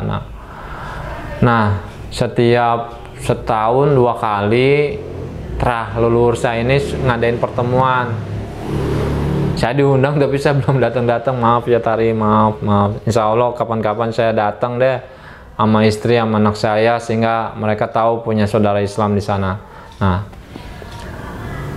ini leluhur saya seorang kiai, kata Tari, emang kaya, tanahnya banyak, bahkan kata Tari dia punya pondok pesantren, punya masjid juga. Nah, punya murid-murid artinya ya kan. Dia suka ngelindungi orang-orang yang dianggap jahat di zamannya di dalam penjajahan Jepang. Nah, leluhur saya ini hidup di dalam penjajahan zaman Jepang, mungkin Belanda sedikit. Nah, leluhur saya ini kakak adik, namanya pahlawan Jogja, Pangeran Purboyo atau Nurboyo atau Purboyo, udah cari tahu ya sahabat-sahabat ngaji cerdas, cari tahu. Dimakamkannya Pangeran Purboyo ini di makam keramat, ya lagi-lagi orang-orang dengan sebuah tradisi dikeramatkan. Makam keramat di lapangan terbang Adi Sucipto, di situ ada tuh khusus. Saya ngelihat dari luar aja. Artinya saya memandang gini ya, dengan keyakinan saya, atau mungkin ada beberapa pandangan beda. Ziarah kubur itu nggak harus yang berlebihan ya kan. Cukup tahu oh di situ ada leluhur saya ya kan dimakamkan. Tidak harus yang berlebihan ya kan, harus bahasanya minta didoakan lah atau naruh tulisan lah. Enggak, itu salah, insya Allah salah, udah pasti salah. Jadi saya cukup tahu oh itu ada makamnya ya kan. Tapi saya nggak terlalu percaya berlebihan, cukup tahu doang bahwa Pangeran Purboyo ini ada hubungan kakak adik sama garis keturunan saya langsung, yaitu leluhur saya kiai yang namanya saya lupa, nanti akan saya kasih ke Kang Asep ya, saya kasih insya Allah. Nah, istrinya 3. Dalam Islam diperbolehkan, saya cari tahu dalam Islam diperbolehkan benar. Nah, ini 3, dikit, jumlah yang dikit, dan insya Allah kiai tersebut adil, insya Allah. Karena emang kalau mau berpoligami itu harus adil lahir dan batin, ya kan? Kalau enggak kasihan nanti, gagal pasti. Nah, istri pertama, anaknya 1 sampai beberapa orang, dikit. Istri kedua, anaknya 10. Istri ketiga tidak ada anak.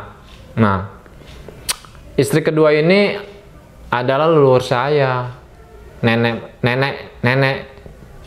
saya, ya kan. Jadi leluhur saya sama nenek saya punya anak, kakek saya, mbak kakung saya dari ayah saya, ya kan.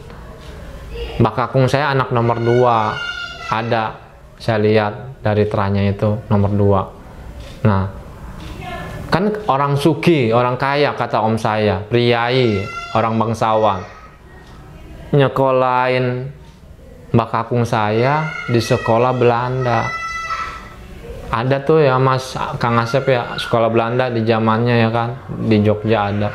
Nah, di sekolah Belanda ini beliau ketemulah mbak putri saya, orang Solo, yang udah Katolik, Islam, di sekolah Katolik Belanda Katolik ya kan.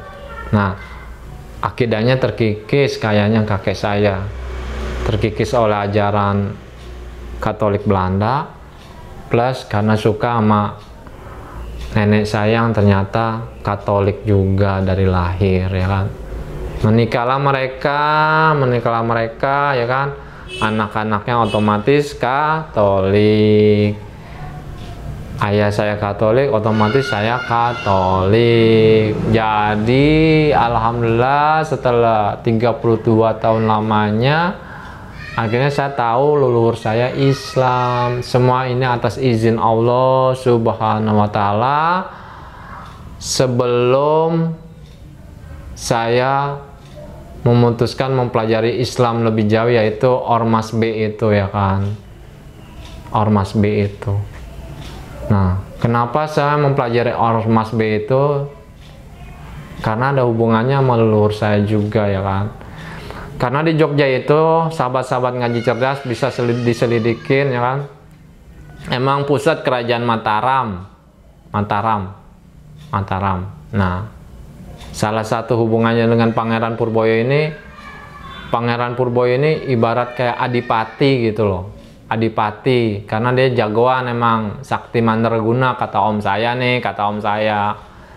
Memang akhirnya makamnya dikeramatkan, bahasanya apa ya, dikultuskan terlalu berlebihannya. Itu salah ya sahabat-sahabat ngaji cerdas, itu salah. Saya keturunannya langsung, tapi saya tidak berlebihan. Nah, akhirnya saya cari tahu Ormas B ini, ternyata saya sebut namanya aja ya, nama kali ya, Kiai Haji Ahmad Dahlan ya kan, Kiai Haji Ahmad Dahlan. Nah, beliau masih ada darah juga dengan keraton Jogja. Nah, ada hubungannya semua saudara-saudara sahabat ngaji cerdas ya kan. Dia meluruskan apa yang salah di Masjid Agung Jogja itu ya kan, yang selama ini masalah kiblat ya kan, arah kiblat menurut beliau bergeser dikit harus diikutin, dan itu emang benar saudara sahabat-sahabat ngaji cerdas. Makanya kan Kang Asep ya, artinya kiblat itu kan memang bergerak karena sesuai dengan poros bumi ya kan, perlahan tapi pasti bergerak. Jadi kadang kita kan Islam itu agama yang rasional, teman-teman non muslim ya kan, agama rasional, bisa dipelajarin, masuk akal ya kan. Jadi kayak kiblat sendiri, teman-teman non muslim ya kan, kiblat sendiri itu kita kalau sesuai kompas, kalau miring ya miring, ngikutin. Kenapa kita harus arahnya ke kiblat ya kan? Karena memang supaya kita searah yang diperintahkan oleh Allah Subhanahu wa Ta'ala sendiri melalui di dalam Al-Quran, bahwa Allah menganjurkan kita berdoa ke arah Masjid Al-Aqsa. Pertama itu Masjid Al-Aqsa ya Kang Asep ya, setelah itu baru Ka'bah atas wahyu yang diturunkan kepada Nabi Muhammad Sallallahu Alaihi Wasallam ya kan. Jadi untuk searah, bukan berarti umat Islam menyembah Ka'bah atau batu itu, tidak, tapi untuk menyelaraskan arah sholat ya. Percaya nggak percaya, setelah saya selidikin tentang arah sholat ini ya, itu seperti ada energi yang ketika kita berdoa kayak GPS nih, sinyal nih, kalau kita ke arah yang sama. Kalau teman-teman non muslim perhatikan, ketika di Ka'bah itu umroh atau haji itu dia akan melawan arah jarum jam ya. Nah, ya tawaf tuh melawan arah jarum jam. Nah, ketiga searah nih, ada energi yang udah dari seluruh penjuru dunia bumi itu akan dilawan oleh arah jarum jam itu, yang sama-sama berdoa itu. Kita berdoa, dia juga berdoa, yang lagi tawaf itu naiknya ke titik pusat Ka'bah itu. Percaya nggak percaya teman-teman non muslim, titik Ka'bah itu nol apa ya? Tengah-tengah bumi titik bumi gitu. Ya, tengah-tengah titik bumi nol. Insya Allah ada di atas arsy, insya Allah ya, insya Allah saya bilang insya Allah. Nah, itulah dia. Makanya saya nyelidiki Kiai Haji Ahmad Dahlan ini ya kan. Ternyata beliau meluruskan apa yang salah.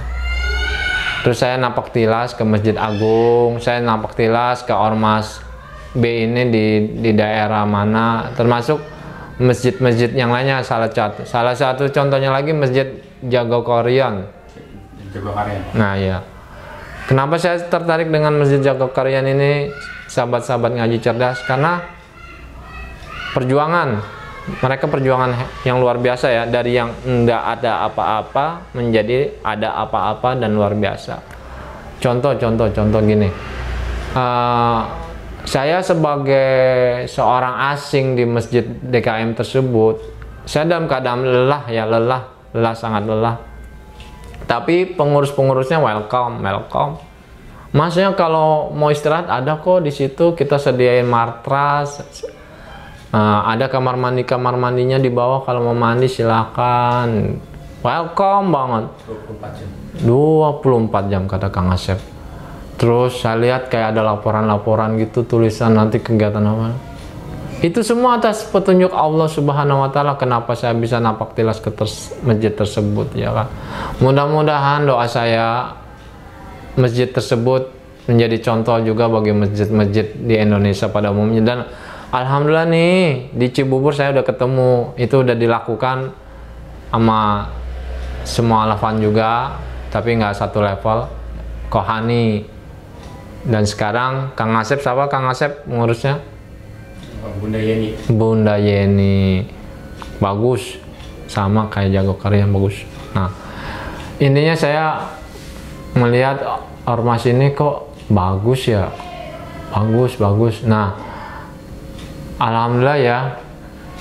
Akhirnya setelah di situ saya yakin bahwa Islam itu agama yang menjadi rahmatan lil alamin, artinya agama yang mendapat berkah Allah Subhanahu wa taala, ya kan, dunia dan akhirat, ya kan. Karena hukum yang dipakai adalah hukum Allah Subhanahu wa taala, bukan hukum manusia ya. Bedain antara hukum Allah dengan hukum manusia. Kalau hukum manusia pasti ada salahnya, ada cacatnya. Tapi kalau hukum Allah Subhanahu wa taala, sikapnya kepada manusia itu sendiri sebagai ciptaannya adil. Adil seadil-adilnya, insya Allah. Nah, terus akhirnya saya baliklah ke Jakarta lagi, ke Depok, ya kan, ke Depok. Setelah saya napak tilas, saya sudah Islam dan saya yakin. Nah, atas petunjuk itu saya menggugat istri saya untuk cerai di Pengadilan Negeri Depok. Saya menggugat istri saya lebih yakin dengan Islam yang kafah, insya Allah. Nah, saya menggugat, saya lagi-lagi, jikalau memang Engkau pisahkan aku dengan istri saya ini, ketika saya memberikan petunjuk yang Engkau berikan kepadaku juga, ya Allah Subhanahu wa taala, maka mudahkanlah perpisahan kami ini sesuatu yang dibencimu, ya Allah Subhanahu wa taala, sesuatu yang tidak kamu inginkan sesungguhnya, ya kan. Alhamdulillah saya dibantu sama teman saya sendiri, kontributor Antv, Mas Koko, ya. Mas Koko, makasih kalau Mas Koko lihat channel ini, makasih atas bantuannya bersama temannya yang orang Kristen. Temannya orang Kristen, pengacara orang Kristen. Karena dibantu dengan background pengacara yang emang udah biasa nanganin kasus perceraian, saya ceritakan, dia sangat mendukung kemualafan saya ini. Lancar. Di Dukcapilnya juga lancar, alhamdulillah. Karena napak tilas ini, ya kan, terus atas petunjuk ustadz-ustadz beberapa di Depok yang saya konsultasi, bahwa kalau beda agama dalam satu rumah itu jatuh-jatuhnya suatu perzinahan. Ya mungkin sahabat-sahabat ngaji cerdas beda pandangan atau ada pandangan yang lain, silahkan balik lagi ke pribadi masing-masing sesuai dengan komen kalian, ya kan. Nah, untuk teman-teman non muslim sendiri, ya kan, bahwa ketiga berbeda agama dalam waktu panjang itu pastinya tidak sehat juga, tidak harmonis, tidak sehat, dan akan bikin kebingungan ke anaknya juga nanti, ya kan. Ya udah, saya yakin-yakinnya bahwa Allah Subhanahu wa taala akan berikan yang terbaik dalam hidup saya, dalam setiap langkah dan hidup saya, ya kan. Saya bercerai, alhamdulillah. Saya minta sama Allah, jika memang harus kau ambil, dalam arti berpisah, ya berikanlah lagi yang terbaik. Nah, alhamdulillah nih, saya dipertemukan dengan istri saya, ya kan. Istri saya dari orang Sumedang, ya kan. Dari ibunya yang aktif di pengajian, bapaknya juga seorang guru. Alhamdulillah dari keluarga baik-baik, alhamdulillah ya Allah. Nah, terus saya sedikit kilas balik, ya. Istri saya ini yang sekarang, yang alhamdulillah dikaruniai seorang anak, Lagi-lagi Allah Subhanahu wa Ta'ala mendengarkan hambanya yang benar-benar bersungguh-sungguh meminta dan bergantung padanya, ya kan? Meminta dan bergantung kepadanya. Nah, Allah Subhanahu wa Ta'ala ambil kedah. Allah Subhanahu wa Ta'ala ganti kedah dengan kefiyah.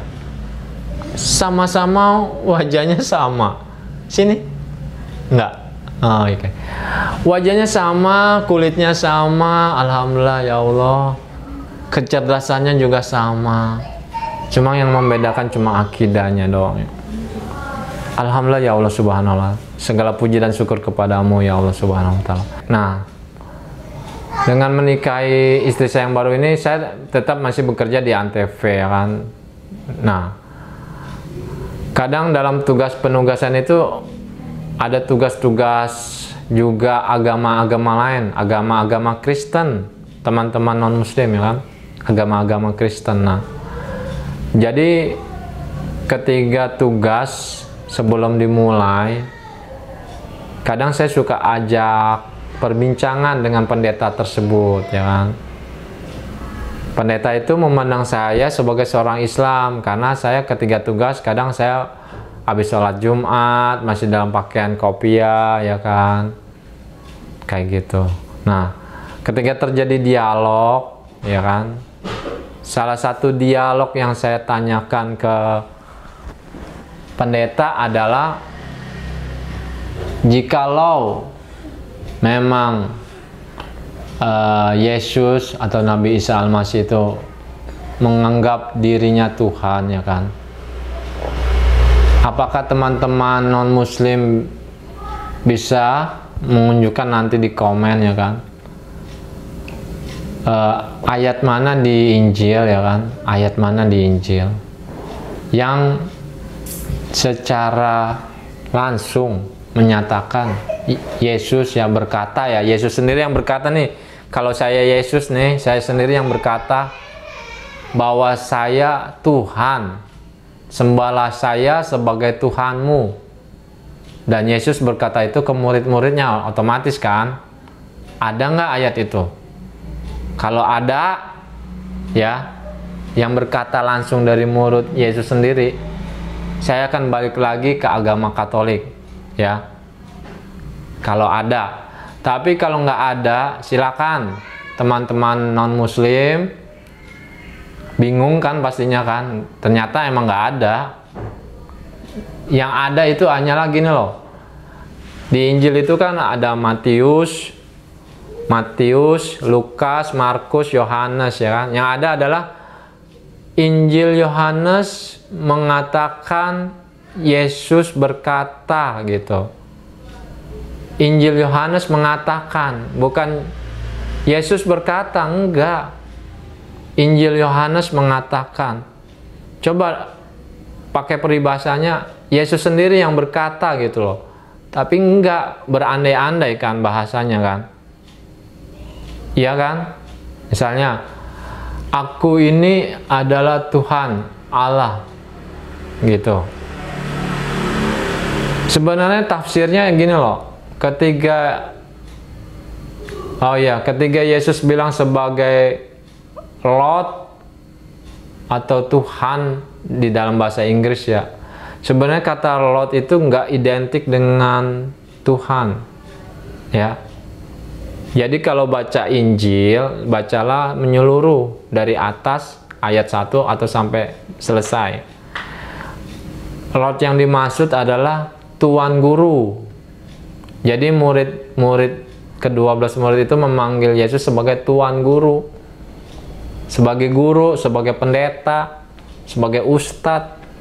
Tidak lebih dari itu. Ingat, tidak sebagai Tuhan, ya. Tidak ada ayat yang berkata bahwa Yesus sendiri berkata, aku adalah Tuhanmu, sembahlah aku. Nggak ada, ya. Jadi jangan mengingkari itu. Nah, disitulah pendeta itu bingung, kok saya bisa tahu sampai sejauh itu, satu, ya kan. Kedua, jika memang Yesus Tuhan, ya, ini kepada teman-teman non-muslim nih, sahabat-sahabat ngaji cerdas, ya kan, jika memang Yesus itu Tuhan, kenapa, ya kan? Kenapa Yesus sendiri harus disalib? Kan Yesus punya kekuatan yang luar biasa, mukjizat, ya kan? Dan kalian tahu itu semua, mukjizat, ya kan? Disalib, ya. Dan dalam salib itu sendiri kan, dalam literatur kalian di gereja-gereja, drama-drama, ya kan, atau kisah-kisah yang lain, dalam salib itu sendiri Yesus berkata lagi kan, ya Allah, ke dalam tanganmu lah aku berserah diri.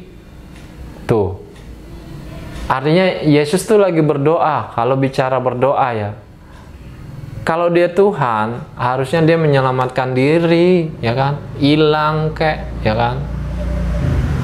Atau sakti mandraguna kek, ditusuk nggak berdarah, ya. Jadi apakah Anda yakin, teman-teman non-muslim, bahwa kisah penyaliban itu adalah Yesus sendiri yang ada di situ, ya? Balik lagi kepada keyakinan kalian. Kalau saya meyakini, ya, yang disalib itu adalah salah satu dari murid Yesus atau Nabi Isa Al-Masih. Yang disalib itu adalah muridnya, ya, muridnya yang sebagai pengkhianat ada di dalam Al-Quran, ya. Jadi wajar, ya, wajar seorang murid nih ketika dia bersalah, berdosa besar karena berkhianat, ya, ya, doanya adalah mohon keselamatan, gitu. Jadi yang diselamatkan itu, kalau dia diterima tobatnya, yang disalib itu, ya, bukanlah Yesus. Karena sesungguhnya kan kalian juga percaya Yesus itu diangkat naik ke surga, ya kan? Nah, bahasa diangkat naik ke surga ada di dalam Al-Quran.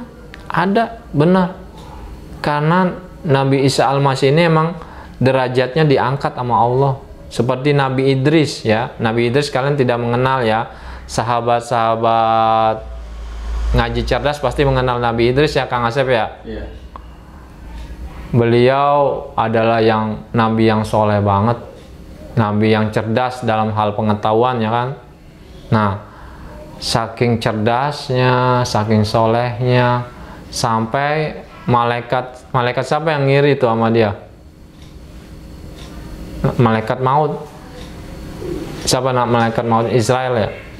Oh, Israel. Iya, benar, ya, oke.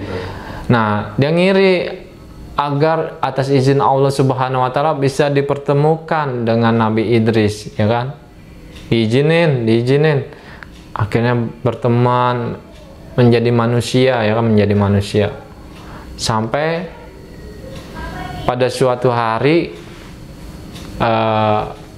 akhirnya malaikat pencabut nyawa itu juga diutus Allah Subhanahu wa Ta'ala untuk mencabut nyawa Nabi Idris ini, ya kan.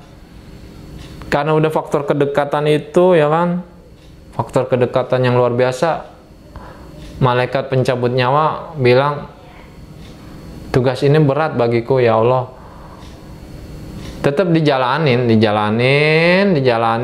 Terus Nabi Idris minta sama Allah, ya kan, untuk malaikat pencabut nyawanya sampaikan bahwa ya udah, kalau mau cabut tapi izinkan jangan dimatikan gitu. Saya masih ingin berzikir, sholat gitu kan. Atas izin Allah Subhanahu wa Ta'ala, Nabi Idris ini tidak dimatikan, alhamdulillah. Entah ditaruh di langit keberapa, sama dengan Nabi Isa Al-Masih atau Yesus, ya kan, sama dengan Nabi Qadir, ya, ada lagi, ya, gini, ya, yang sampai sekarang misterius nih, karena atas izin Allah Subhanahu wa Ta'ala, Nabi Khidir ini akan bersama Imam Mahdi atau gimana ya? Iya, kayak gitu. Akan membantu memberikan petunjuk Imam Mahdinya yang mana ini. Insya Allah. Kepada sahabat-sahabat ngaji cerdas ya kan. Setelah saya menjadi muslim di tahun 2016 itu ya kan. Karena saya merasakan manfaatnya yang luar biasa dalam hidup saya ya kan. Meskipun saya harus apa ya, oh ya, saya juga kenal salah satu tokoh lagi, Dr. Zakir Naik. Nah, dialah tokoh saya setelah mau Koginta ya. Dia dari kondang internasional. Alhamdulillah saya dipertemukan beliau di Bekasi, di Gor Bekasi. Segala video YouTube-nya saya tonton. Nah, untuk teman-teman muslim silakan lihat Dr. Zakir Naik ya. Insya Allah dapat petunjuk dan hidayah dari sana, insya Allah, atas izin Allah. Nah, sahabat-sahabat muslim, sahabat-sahabat ngaji cerdas ya kan. Jadi melalui Dr. Zakir Naik ini pesan-pesannya adalah bahwa kita ini sebagai seorang muslim atau muslimah harus berhati-hati dalam menuntut, menimba Islam, ilmu agama Islam. Karena Islam sendiri, kata Dr. Zakir Naik, adalah kehati-hatian ya. Kehati-hatian. Karena ketika kita nanti salah jalan, kita akan salah selamanya, kata Dr. Zakir Naik. Tapi dengan kehati-hatian, sedikit itu lebih baik daripada ingin caplok semuanya tapi malah salah jalan ya. Insya Allah sahabat-sahabat muslim yang terlahir lebih muslim duluan lebih baik dan lebih cerdas ya kan, sahabat-sahabat ngaji cerdas ya kan. Nah, jadi Islam itu adalah kehati-hatian. Islam itu adalah indah dalam kehidupan kita di dunia dan akhirat ya kan. Yang mana kita harus terus berproses, terus belajar tanpa berhenti. Meskipun ilmu itu sedikit doang, tapi insya Allah bermanfaat, sungguh sangat bermanfaat. Misal contoh kecil dalam tata cara sholat ya, makanya kan ada istilahnya apa tuh, 1000 sholatmu belum tentulah diterima oleh Allah Subhanahu wa Ta'ala ya. Karena memang ada hukum-hukum sholat itu ya kan, dari mulai wudhunya ya kan, bacaan niatannya, bahkan tata cara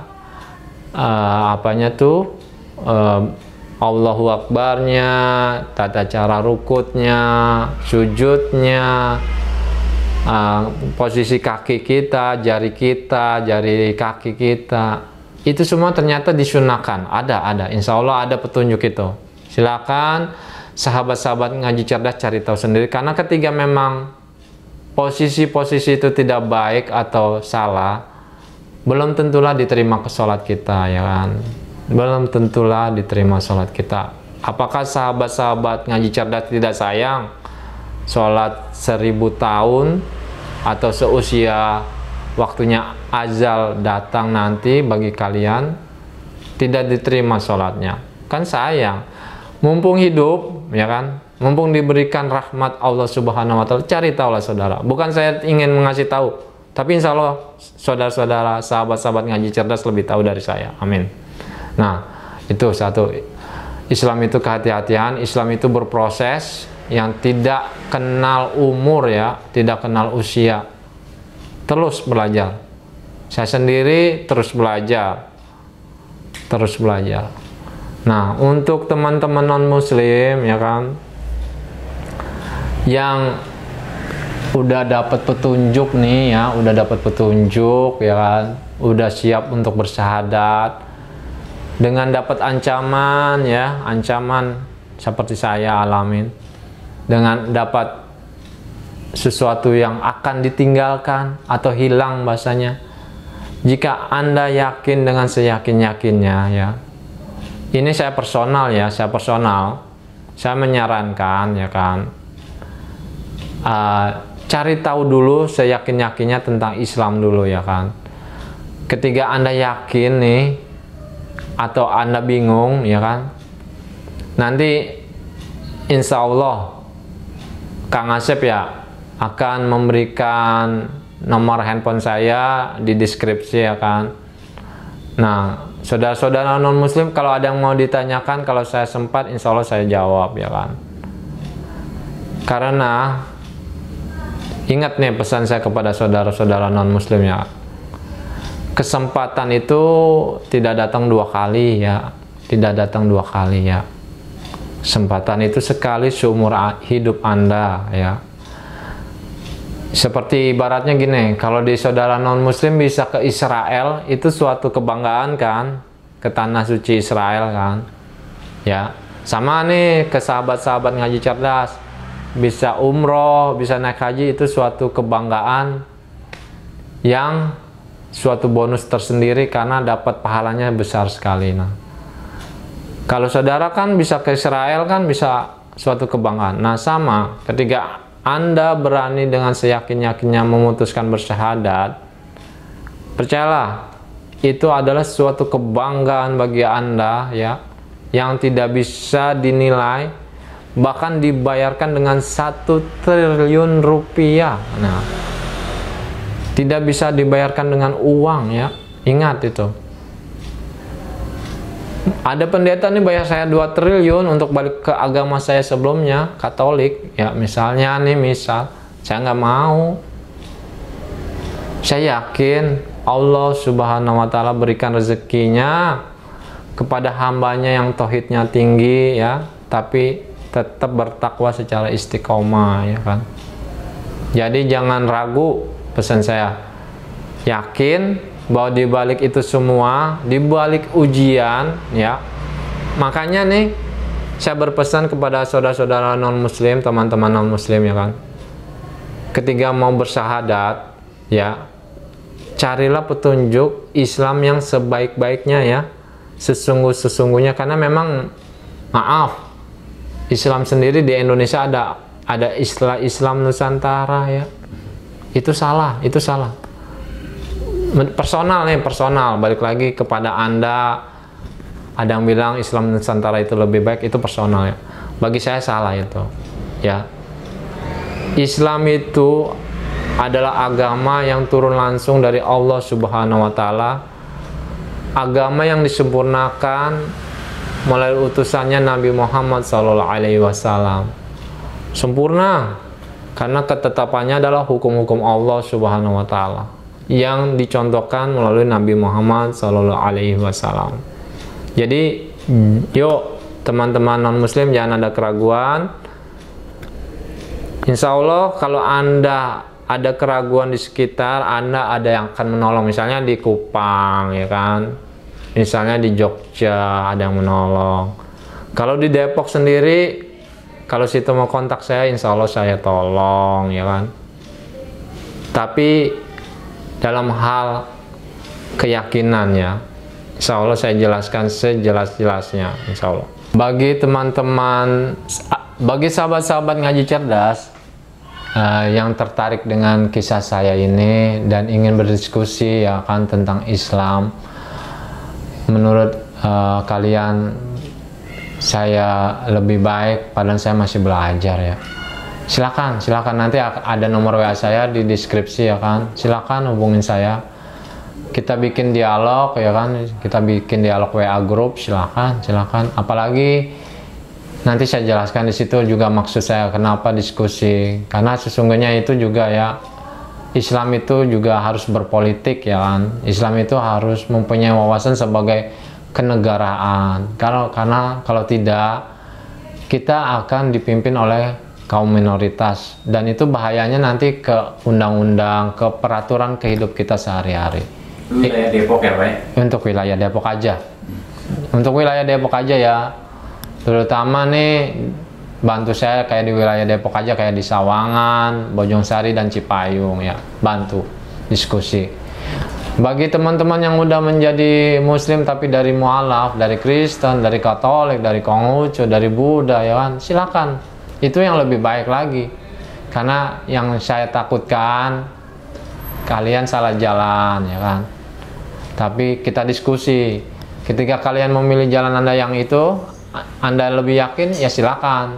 Tapi ketika Anda mendengar penjelasan saya dan Anda yakin dengan penjelasan saya, atas izin Allah Subhanahu wa Ta'ala, ya saya dapat pahalanya nanti, insya Allah. Itu aja. Terima kasih.